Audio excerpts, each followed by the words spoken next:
Welcome to the Jerry Powell Podcast. This is Eric Wadera. This is Alex Smith. And Alex, last week we did episode 1 of Hospice in Prison. This week we're going on to episode 2, which is, for me, kind of one of the most special episodes we've done in Jerry Powell for a very, very long time. What's coming up in episode 2? Coming up, we talk with 3 pastoral care workers who are inmates who have been volunteering in the hospice at the California Medical Facility prison for some time. We hear their stories, their motivations for doing this, their stories about regret, forgiveness, and their ideas about the way the California and national prison system should change to focus more on rehabilitation, reform, and eventually reintegration rather than punishment. And in the end, we have a very special part where we actually get a tour of their gardens outside of the hospice unit. So do listen to the end because it was a really beautiful tour of the hospice unit. We have pictures of this online on our Jerry Powell website. And before we get into that, I was recording before we actually sat down with Michelle Thomas, which was our part 1 of this episode. As we walked into the hospice unit, so I started recording, and I'm just going to share this clip of Michelle talking about 2 things: why she picked the song that she picked as she walked in, which we talked a little bit about in the last episode, but also about the role of the pastoral care workers. So take a listen. So this is X Corridor. It leads to hospice, and the song by Bonnie Raitt that I mentioned is actually based on it's called Down the Hall, and this is the hallway. So I guess for her most recent album, she felt like she'd told a lot of her incredible, heartfelt stories in the past, and she wanted this album to have sort of a John Prine effect. So there were 2 stories I know of that had impacted her that she heard about. One was a young man who'd had a heart transplant, and it was her son's heart that he was given, and he went to her house and allowed her to listen to his heart. So that she found that incredibly moving. So that's one of the songs on the album. But the other was she read an article about our hospice in the May of 2018 New York Times Magazine. And that article really, it's by Suleika Jawad, and it focused on some of the peer workers that we have. And she read that article and was very moved by the work that these men are doing. And so she wrote the song about that. So it's a wonderful song. And when it came out, I played it for some of the men who are working back there. And there's one gentleman that he's very sentimental. And I told him before I played it, I said, you better get a few tissues.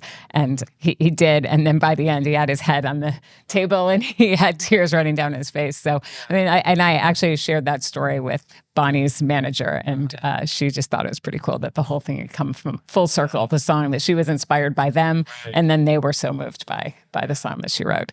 So, well, that was a nice little intro into the role of the pastoral care workers.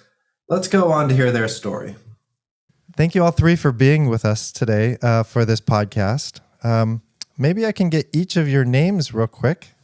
I'm Jerry Judson. Jeff Maria. Allan Krenitzky. And I'm going to start off with you, Allan. How long have you been doing this work? About 2 years now. Yeah. Can I ask, when you started 2 years ago, what motivated you to work here?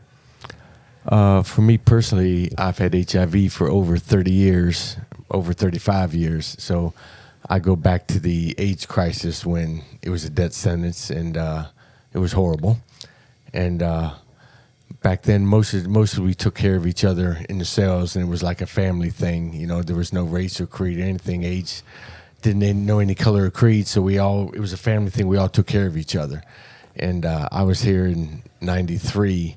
They just started opening this program up, and so I was a part of it. And then being maximum security, we moved to Corcoran. We had an AIDS unit at Corcoran. We all lived there because we were all still relevantly healthy, and we took care of each other. So I watched my friends die of AIDS, many of them, and I've watched them, all the side effects they had and diseases they had to go along with AIDS. I've seen them, with pneumonia and everything else. So it was personal for me. And luckily for me, the medication changed, and, HIV is now for me just like, it's not going to kill me. I just have to live with it, and it's maintained by the medication. Yeah. My hep C was cured, But when I came here, I felt an obligation to become a part of, this hospice here. And my friend Jerry got me in here, and it gives me a meaningful life, Yeah. To be able to help these people. And you've been an inmate, sounds like, for 30 years? 35 years. 35 years. I hear a lot about how a lot of the people who die here, too, their family is often the people that they've known here for decades, in addition to family outside, and they may not have family outside. I can imagine it's hard doing this work day in and day out, getting to know somebody and then having them die. My wife has brought that up about, because I'm a very emotional person, and I think she said I think the best person, like she said, if I had a relative or something who was dying, I would want you there, you personally, because I know how emotional you are, and there's a sincerity thing when you're sitting in bed beside someone holding their hand, and they can detect how sincere you are if you really care. Yeah. And I do. And they can feel that, and that means something other than someone who's like assigned to sit there. Yeah. But it's a double-edged sword, because most of the people who work here are very, very emotional, and it gives you sincerity. You really do care, and if you feel how profound it is to be with someone and comfort them in their last days. But it also, the other side of that is it affects you deeply. And there's been times when I've like tagged out with Jeff here, and I'll say, hey, go sit with this guy for a minute. I got to go out in the garden. I'll go get Jerry, go out in the corner of the garden, and I'll cry, because it's hard. It's emotionally hard, but it's also rewarding, because I have such a meaningful life, especially when you see the family members or the patient are so grateful that you're there, And one of my best stories was the guy who came in and he wanted nothing from nobody. And he didn't want anybody in his room. He said, I don't want nothing. I don't want nothing. He was hardcore. He was a tough guy, But I was sitting vigil with him and just sitting there, just reading a book, just there. He never spoke, didn't want anything. He just sat there, he just looked at the wall, and he was dying. And he leaned over, rolled over, and he put his hand out to me.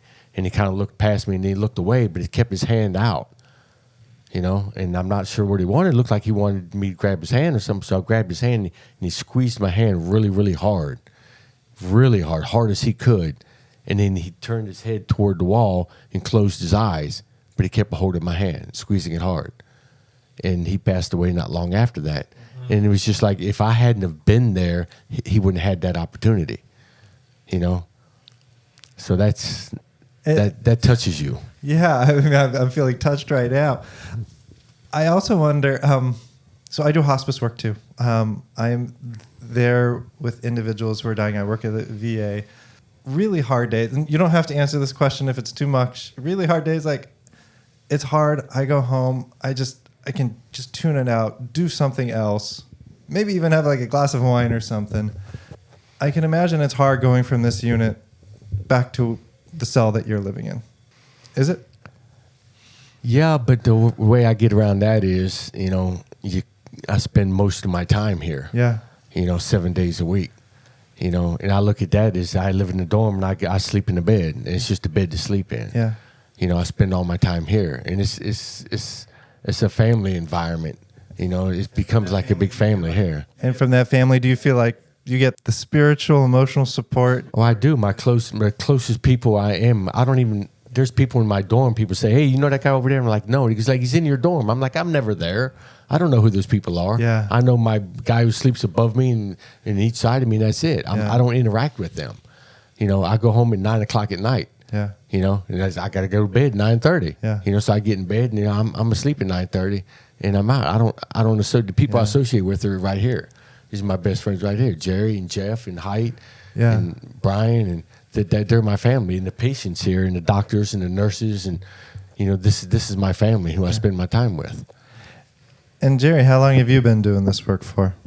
Well, I started in 2015 during the Jewish body washing after the death, and I was working in the chapel at that time, and I worked over there for about 5 years, and then I came over here and just got totally involved in this about 4 years ago.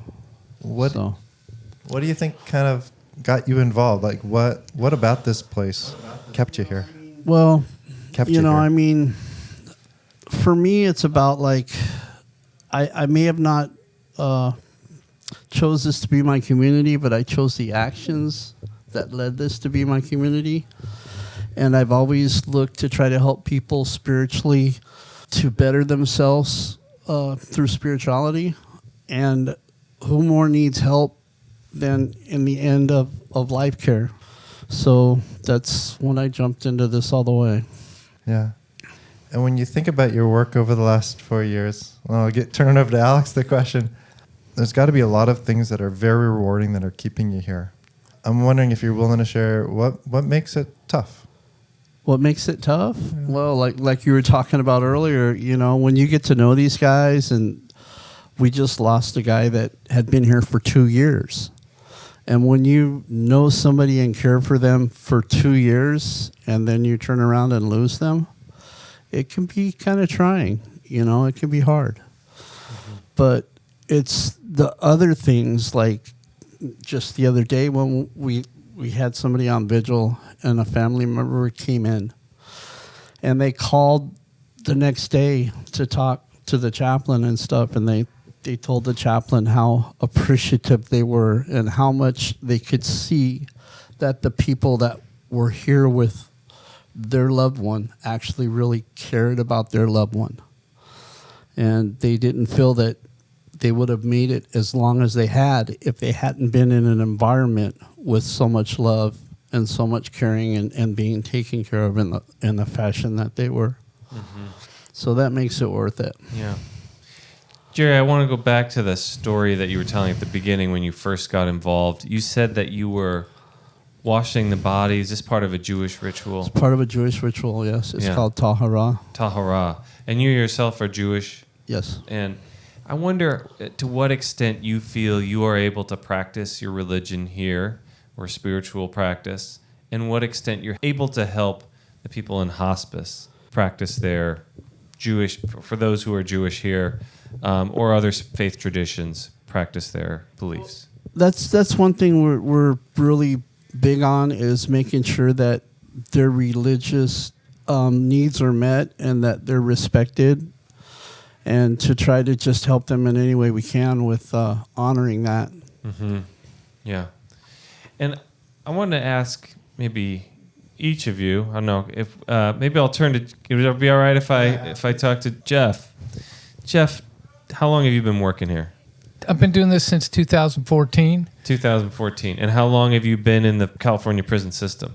43 years. 43 years. Long time, yeah. Since I was 17 years old. Since you were 17 years old, yeah. And how did you get started working here? I've been in prison almost 25 years at that point, and I started taking my spirituality more serious. And I began to look around to try to find a way to serve my community, looking to be of service, looking for some sort of purpose. Mm-hmm. And one day I was in a chapel and I saw an article in USA Today about our hospice here. And I thought, well, you know, that looks pretty important. You know, maybe I could do that. Mm-hmm. And so I went to my counselor and I asked him to support a transfer here. And it went through, and I came here. And I became a volunteer to begin with. I had some other jobs.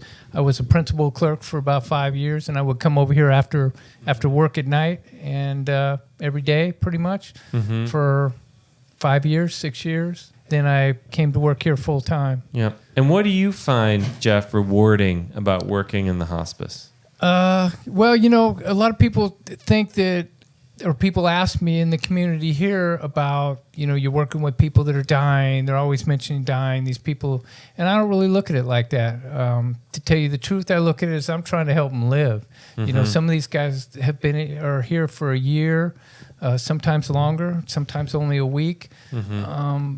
But it depends. I'm just trying to help them be as comfortable as they can be, doing whatever it is that they want to do, to try to encourage them, to get them out of their shell, play games with them, music, whatever it might be, to sit with them, talk with them, whatever it is that they want. And that's what I look at that as. And if it's spiritual, it's fine. I'll read them whatever they want to read. I'll pray with them. I'll not at all if that's what they're into or not into. And that's kind of the way I look at it, is just trying to help them be comfortable and be happy. Jeff, I just have to take a step back from the hospice itself and just note that, of your life, if you looked at it as 4 quarters, you spent 3 of those 4 quarters in prison. Yes. And I'm interested to hear from you what you think about this system that puts some people behind bars for 3 quarters of their lives. Well, that's a big question. It's a big question. I would say initially I was out of control. I didn't respect the rules or law, and that's why I ended up in prison. I think that the way the system worked at the time, it was punishment-based, and it didn't really, they assigned these sentences, and it wasn't really about, people weren't going home, lifers weren't paroling, and you were just in the system, and you did the best you could. I think that initially I was in a very violent sort of environment coming right in. I had never been locked up before, and it was a culture and environment that was totally alien to me. And so I didn't think about anything like rehabilitation for many, many years. It was just trying to, in the beginning it was day to day, and then it was week to week, month to month, year to year after that, until I could start be able to stand on my own and then start looking at stuff like, what do I want to do? I'm going to be here the rest of my life. What do I want to do? And then eventually it progressed into wanting to improve my community and make it a better place, because I've been in some pretty rotten places. Yeah. And this is a better place. And you're clearly doing great work, all 3 of you. And we did a podcast previously that we'll link to in the show notes with a couple of people who were formerly incarcerated at San Quentin. And one of the things that they really hammered home with us, and they work with this group called Amend, is that people change, and that you're not the same person now that you were when you were 17, Or 20 or 30 or 40. Right.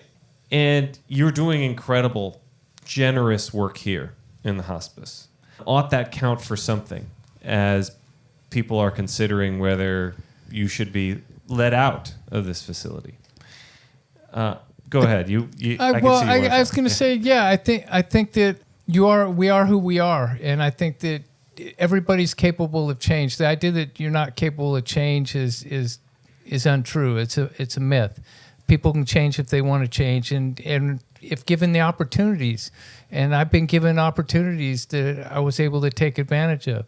And I think that people have looked at what I'm doing and have given me some positive within this institution, especially. Some of the biggest support I get is from other officers and the community as a whole for what I do. And that makes me feel good about myself, and that gives me some self-esteem. On the other hand, I'm here, part of it is making amends. And so, I've just found suitable for the board. God willing, I'll go home in a couple months, and the governor will let me go home. And then I can continue doing what I do out there, trying to help my community be better, whatever the opportunities are. Yeah. Just want to give Allan and Jerry a chance if there's anything on that they want to say on this issue. I also know that here in California, Governor Newsom has a proposal to shift the focus in the prison system, maybe starting with San Quentin, from a punishment and deterrent toward rehabilitation and eventually reintegration with society. And any thoughts about that? I see. Yeah, my friend of mine wrote a really nice article about rehabilitation, and you have a situation where, like, I have LWOP, life without possibility of parole. I've got 35 years in, and I have no access to the parole board, no access for release unless commutation by the governor or a change in the law or something. And that's just what it is. So it's one of the reasons I work here is it gives me a meaningful life. Is I have to live here. I've got a beautiful wife. I've got little kids. My wife is an amazing woman, and we get regular visits and everything. But yeah, I'm stuck here, and I'm stuck here until they let me go, or if they never do, you got to make the best of it. So having a meaningful life where I mean something in people's lives and the patients' lives and their families, they're appreciative of what I do and everything. That gives me self-worth and an opportunity to make amends, for what I did. And like my 4-year-old boy, she asked him on the phone one time, what does Papa do for a living? He said, Papa helps sick people. That means more to me than anything in the world that my 4-year-old thinks that of me. Yeah. You know, laws have changed. They are changing. People are getting out. But the article my buddy wrote was about lifers, like people have LWOP and draconian sentences and everything. You get to a point where they're rehabilitating themselves, and they're past rehabilitation. You know, they have rehabilitated themselves. They are different people. They're not a threat to the community. If you let them out, they would contribute to community, and it's kind of a waste of money to keep them in. So then it's like they're stuck in a limbo because there's no way for them to get out. You know, and a common sense thing would be like, you know, anybody after 25 years in prison should be able to go to the board and get looked at. You know, and the board can do their job. In a Senate bill that was going on recently, my wife was talking with the senator about it live as they were discussing it, and somebody had brought up, so we're just going to let Charles Manson out then. You know, I told him, hey, bring up a good point that Manson went to the board many times and died in prison. The board can do their job. They can protect society from people that shouldn't be released. That's their job. You know, but everybody after 25 years in prison, at least look at them. You can give them a 10-year, 15-year denial. And then 10, 15 years, give them another 10, 15-year denial if that's what's needed to protect safety. But then there's also people who after 25 years, 30 years, 35, 40, you know, it's time to give them consideration. You know, I'm not a threat to anything but some fish in a lake, and I'm catch and release anyway. I'll release them. All I want to do is teach my boys how to fish. You know, spend some time with them, you know. Yeah. But, yeah, you know, I got to give a pat on the back to Newsom and some of the senators, congressmen who are changing laws. There is a lot happening, Yeah. and it's not easy to change. So they are doing it. And Quaver, our warden, and people here, and Miss Haley, you know, there's a lot of rehabilitation available, which wasn't. We're old enough, been down long enough. Remember when there was AA or NA, and that's it, and it was more of a meeting place. You know, I see. You know, and that's all the rehabilitation that was available. Yeah. Now there's college. I have an AS degree in psychology, working on a bachelor's. He's got a couple AA degrees. There's education available and a lot of programs available that can give you self-help, and I've benefited from them. Yeah. You know, so I'm still in a lot of groups, and all these, we call us groupies. We go to all these different groups. They're available. You know, so it's happening. But, you know, there's people like me, like in my situation, I have no access to the board, no access to relief. There's still a segment that needs to be addressed. Yeah. You know, Jerry, my last question for you, and then I'm going to hand it back to Eric, see if he has any other questions. I want to ask you, Jerry, about compassionate release. And I know that you've probably seen people here get released, and you probably see people here who have died before they could get compassionate release. I wonder if there are any, you know, stories you could share that are sort of anonymized so that our listeners will be able to hear the essence of the story without disclosing too many identifying details. So, yeah, I mean, I've seen a lot of people lately go home more often. But then again, I've seen guys that I've met and you've spoken with them, and you can just, you know, they're not that person that they were when they committed their crime. There's guys that I've seen that have had tons and tons of paperwork. If you were to stack it up, it would be 2 to 3 feet high off of the floor, where they've been in all of these self-help groups, where they've been facilitators in the self-help groups, and yet they die in prison. And I really don't think that's right. It's not about where you live your life, but how you live your life. And I might be parroting what these guys have already said, but we can all change if we want to. And, you know, a lot of these guys have changed, and it's a shame that they have to die in prison. I can also imagine that it may be somewhat bittersweet when somebody does get released. In some ways, you are incredibly happy for him, this monumentous thing. But also, you may not know what happens to him afterwards. You may know this person for many months, if not years, if not decades. We try to keep track of them after they leave to find out, you know, just how long they spent out there, how much time they ended up having before they passed, or if they do pass. Yeah. I don't know of anyone that's went out and not passed away as far as that goes. They haven't succumbed to their sickness, but there have been a few people that have actually got to spend a little bit of time out there. But then you've had the other ones that have gotten out and within a couple days. Yeah, I'd like to bring up a point about a compassionate release and medical release. Some of these guys, some of them, like the judge sentences them. They didn't sentence them to die in prison. They sentenced them to like a long, period of their life. And if you only have 6 months left to live, you did a long period of your life already. Yeah. And there's some of them that are like, but they were committing robberies out there and stuff now, and they're bedridden. It's like now, they can't even get up out the bed. It's pretty much safe to release them. And one of the things like not considered by a lot of people is the family members. Because like there's been an occasion, and specifically I'm thinking of, I won't say his name, but he got released, and his daughter never met him. And his daughter got to spend some time with him. That's a gift to the daughter now, because the daughter has a memory. Before then it would have been a memory of some distant father that I didn't really know, and he ended up dying in prison. Now she had the interaction she had with him the few months before he died. And they watched the movies together. She'll never forget that movie, and she'll never forget that book that they read together. So it's a gift to the family. So it's not just about the patient, the inmate. It's also about the family members, the wives, the daughters, sisters, giving them some kind of peace. So they need to be kept in mind in their consideration too. Yeah. I do want to say something. Just a couple years ago, the compassionate release was not very compassionate. Few people got out, and some that got them, they passed away before the process went.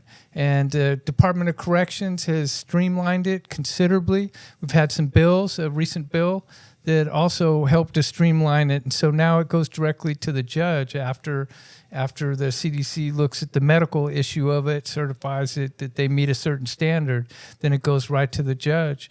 But it really depends on the county. If you're in Alameda County, you're in San Francisco, they approve almost all of them. If you're in, Orange County or Riverside, hardly any. They oppose most of them. And I look at it like he said, they've done most of their time. They're getting ready to go. They've been given a designation. There's not these guys that are getting out and living this, all of a sudden having these spontaneous recovery and living this wonderful life.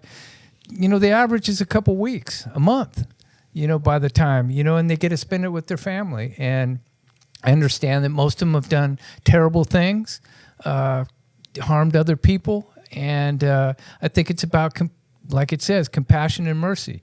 How does our society treat the worst of us? So, and I think at that time, when we get used to them, they're not those people anymore. They're vulnerable, they're weak, they're needy, they're scared, frightened, all of that. And it's the gift to the family, really, because we see the family comes in here and they visit with them in their room, and they see that we're taking care of them, and they feel really good because they can't do it. They want to do it, but they can't do it.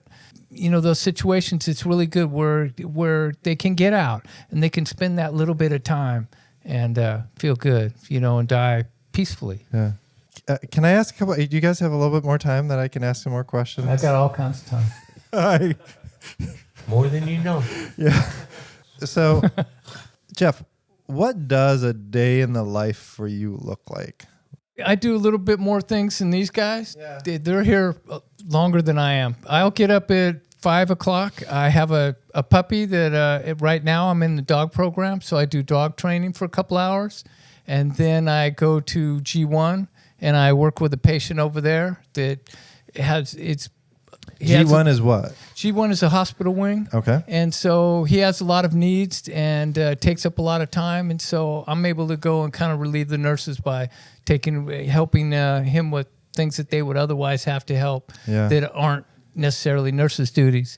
And then I come over here and maybe about 10, and I'm here till 8:30 at night. And what do you do here? Oh, and so, I might come in and I'll assist the nurse do showers. We have some of the patients can shower themselves, and some of them can't. So they're in a shower bed. We take them into the shower. We wash them up. We dry them up. We get them, take them back to the room, put their clothes on. We assist the nurses to clean the patients if it's total care, where they might be incontinent. They can't take care of themselves at all. Yeah. So somebody has to do it. So the nurses here are wonderful, and we assist them with the patients. Some of our patients are really heavy, 200-300 pounds, and most of our nurses are not that big. And so we're helping them in whatever ways that they need help. I will then maybe take a patient out to the garden and kick back out there with him. If he wants to listen to some music, I'll go get a boom box. We'll play some CDs, whatever he wants to listen to. He might want to write his mom, and he's not physically able to write anymore. I'll write the letter for him. I'll make a phone call to his family for him. We got patients that can't even dial the phone, or they don't even remember their number. So they keep their numbers, and we'll dial it for them. And I'll say, hey, will you hold for, and hand him the phone. I might make him food. He might not want whatever it is they're given here, and so I'll make some burritos for him or whatever else he wants. And I'm guessing you're also keeping an eye on them, see kind of what symptoms they're having. Are you relaying that to the nurses who can help treat their suffering, their pain, shortness Absolutely, because we're usually with them and the whole day, and so if I'm in the shower, we're in the shower, we'll see stuff. There's bruises, there's wounds that are developing. He's in there, he's having a lot of pain all of a sudden. He wants some pain meds, and so we'll go relay that to the nurse. You can see their condition. If they're moving from where they're able to take care of themselves to where they're moving to where you have to help them with stuff, we'll let the nurses know that, hey, he fell down. He's not going to say anything to you, but he fell down because he doesn't want to say anything. Yeah. And so we'll go tell him, hey, you need to keep a closer eye on him, or you need to have the doctor know. And then they'll go check him to see if he hurt himself. Yeah. So that's a busy day. Yeah. And then nobody dies alone if they don't want to, or even if they don't want to. Even if they don't want to. So it's 24/7. Yes. From the volunteers here.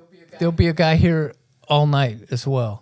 There's just one that works with the nurses at night. But when somebody's on vigil, when they've been determined that they might have just a short time to live, there'll be somebody with them 24/7 in shifts. And we have volunteers that come from the rest of the community here that will sit with them, prisoners that will sit with them as well. And the title of your role is Pastoral Care Pastoral Care Services Worker. Services Worker. What role does religion and faith play in this, given that it starts off with pastoral care? It's really all dependent upon the patient, what their needs are and what they want. Yeah. We don't force anything on anyone. We don't preach to them. We kind of see what it is that they want, and then like Jeff was saying, if they want the Bible read to them, sometimes the family will tell you, could you please read this verse, a specific verse, to the patient as often as possible. So we'll help them in any way that we can, in any way that they need. And I'm wondering, from your own experiences, what role does, maybe not your faith, but your spirituality, it could be your religion, what role does that play in what you're doing here for yourself, or does it? Well, I think most of us are very, very spiritual, and some of us are deeply religious. Religion is important to me, and my relationship with God has got stronger since I've been working here. And it's a lot of it is toward making amends and having a meaningful life, and it's the whole process is spiritual. Yeah. No matter what their spiritual needs are, and it's interesting also.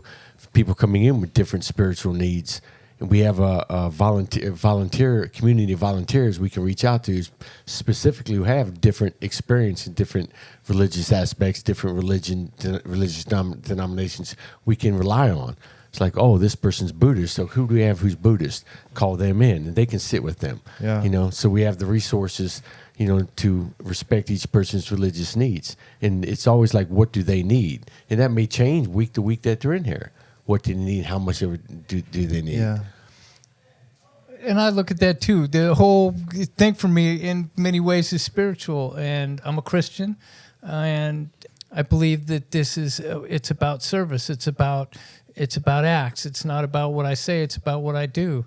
And I find the patients that have some level of spirituality, whatever it is, whatever their religion or their beliefs are, at the end tend to be far more peaceful. The passing is far more peaceful. It's far more calmer, as to somebody that is unsure about that and has a lot more fear. It's just, I see it over and over. And so myself, personally, towards the end, a lot of our patients are in a lot of pain. It's the body shutting down. It breaks through the medication they get sometimes even. And personally, I feel that they're going to a better place. And so I'm happy for them sometimes. You know, they're not suffering. Yeah. And if they believe they're going to heaven, and I believe they're going to heaven, then it's not such a sad thing. You know, it's sad in some ways, and in other ways it's not. I'm sad because they died in prison. I'm sad because their family wasn't here, because they don't have family anymore. They were in prison so long, they've all died, and there's nobody here for them except us. Yeah. And so it's not always sad like that. It can be satisfying that I was there for them. Yeah. Before we end up, and I really appreciate the time that you're giving us, I'm wondering, we like to ask a magic wand question. Like, if you had a magic wand, what would you do? And it's specifically around hospice care, end-of-life care in prisons. Is there something that you would change or make sure maybe we do differently, or maybe other places do the same? I'm going to start off with you, Jerry. Any thoughts on that question? Or if anybody else wants to start off. I would want every prison, or every few prisons, every area where there are prison systems in the United States or the world, to have a hospice like this, and better, and to be open as this one is. Because other places, like somebody from another prison, an administrative prison, asked me, like, how can we, like, try to duplicate some of this where we're at? And I told them, like, well, you can't, right? Because if you either do it or you don't. You can't do a little bit of it. Yeah. It's like where you're at, you have all the doors closed and the doors are locked. And if someone, hits a call light, you have to wait, like once a shift to go through. And that's not a hospice. The doors have to be open. There has to be freedom of movement. You have to have people like us. He's like, well, how do I get inmates like you guys to work in my program? It's like, you have lifers there who want a meaningful life. Yeah. And you don't have to pay them crap. You don't have to do anything but give them the opportunity to have a meaningful life and give them the freedom of movement, and they'll do it. Then you have the nurses, they care. And you pick the ones who do care. And you have to have an open system there of they can go in and out the rooms and interact with the inmates, because the inmates a lot of them have a mistrust of medical staff and authority that's been long ingrained in concrete for so long. They come here and you tell them this is different. They go, yeah, right. Yeah. But it's us, the PCS workers, the inmates, who they'll open up to and who they trust. And nurses get a lot more information from us than they can directly from the inmate, because they'll befriend us and trust us and rely on us, and they'll open up about their religious needs, their medical needs, and everything else. So my magic wand would be to have a place like this everywhere, because this is a rarity. And there's people who come here from other prisons, and it's a horrible situation they're in, because they're locked away in a cell, and they're just locked away. And they're seen once every now and then. So the interaction, the compassion is not there. So it'd be along those lines.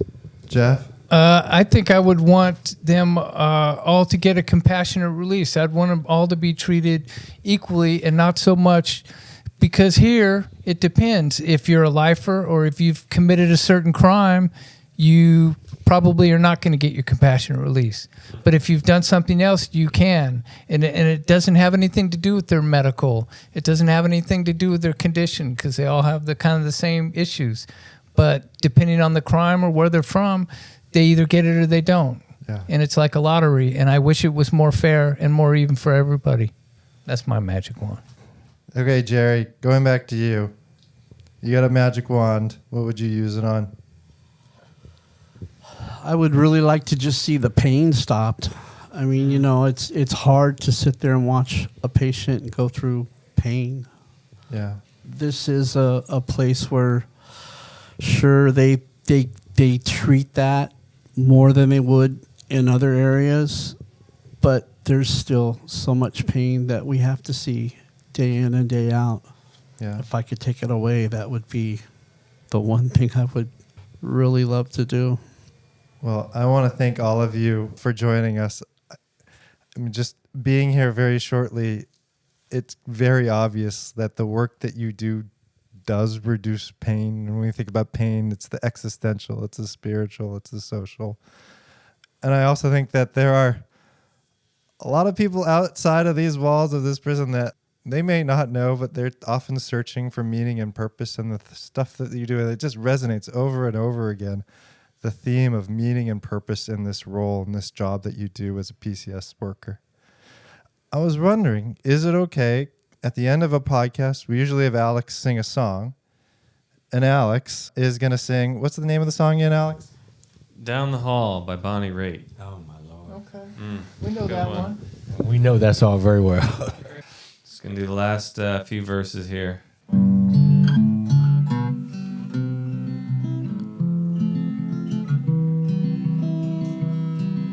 I used to run when I saw Tyrone, know your place, what it's all about.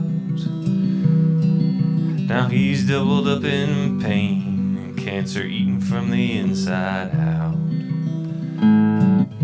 I sit and wait outside his stall to help him when he's done. Whatever shame we might have felt, well, that's all come undone. I can't undo the wrong I did, give back the life I took. But maybe when it comes my turn, I'll get a second look. I don't know about religion, I only know what I see. And in the end, when I hold their hand, it's both of us set free.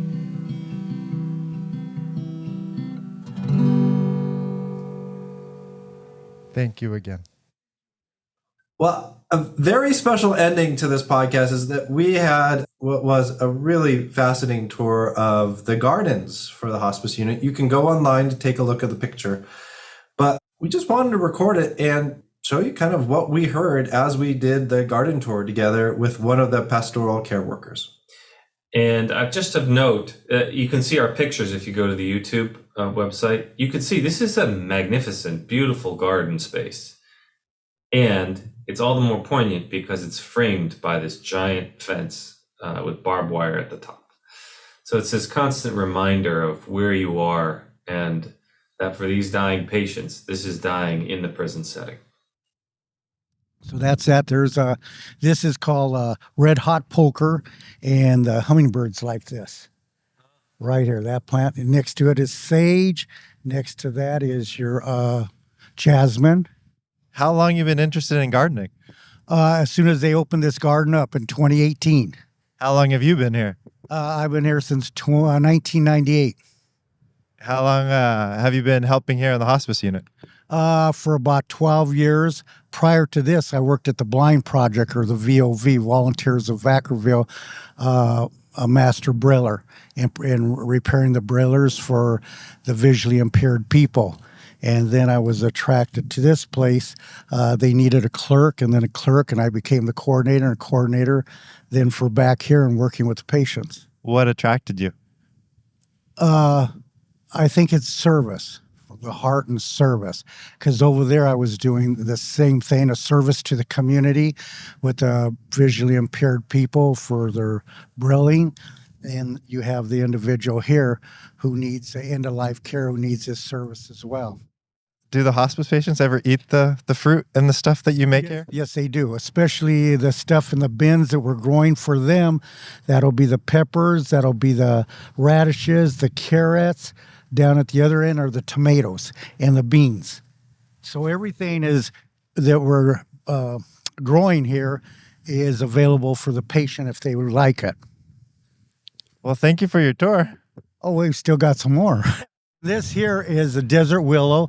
This has not bloomed yet, but when it does, it will attract Oh, yeah, Alex, that was one heck of a day. We're recording this outro a day afterwards, and Alex and I were just thinking about, as we woke up this morning, that this is kind of just still sitting with us. You thought about it all night, right, Alex? Yeah, I dreamed about it. I mean, I'm thinking about it as we were leaving, as we walked out of the Sally Port. We learned this new term for this sort of locked space with locks on both sides as you pass your ID through to the guard who lets you out. This is something that the people we talked with yesterday dream about, the inmates, being able to just walk out of there and then, get in a car and drive away and do what you want to do.